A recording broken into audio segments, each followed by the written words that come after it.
ඔවුන්ගේ දරුවෙකුටවත් හරියන්න එපා කියලා කියනවනේ නේ. කවදාවත් කියන්න එපා. හම්බෙච්ච මිනිසත් භවයේ තුල කිසිම හේතුවක් මත කිසිම කෙනෙකුට අයහපතක් නම් ප්‍රාර්ථනා කරන්න එපා. කාටද අයහපත සිද්ධ වෙන්නේ? ඒක Tamanට මුණ දෙන්න වෙන්නේ. ඔය තොපි අපේ ඇස් ඉස්සරහම විඳවන්න ඕන කියලා සමහර ඔය දෙස් දෙවල් දෙනවනේ මිනිස්සු හරියට. කවදාවත් පින්නතුනේ එහෙම කියන්න එපා. ඕකට කවුද වග කියන්න ඕන? ඒකට කවුද මුණ දෙන්න ඕන? ඉතින් කාලෙකින් මිනිස්සු වෙලා ඉපදිලා අපි හිතාගෙන ඉන්නේ අපිට කොච්චර කාලයක් යනකම් කතා කරන්න පුළුවන් වේද? කොච්චර කාලයක් ඇවිදින්න පුළුවන් වේද?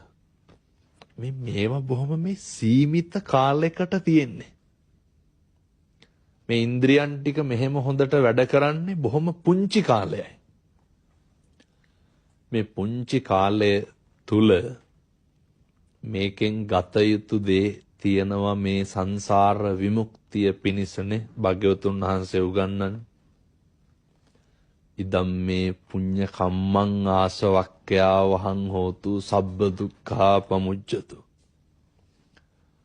බෞද්ධයාගේ පරමාර්ථය වෙන නිර්වාණයට ගමන් කරන්න මේ අතපය හතර වැඩ කරන්නේ බොහොම ටික කාලයයි, කෙටි කාලයයි.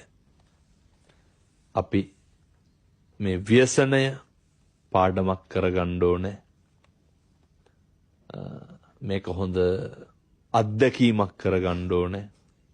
මින් මනත මේ සියල්ල නැති වෙනවා.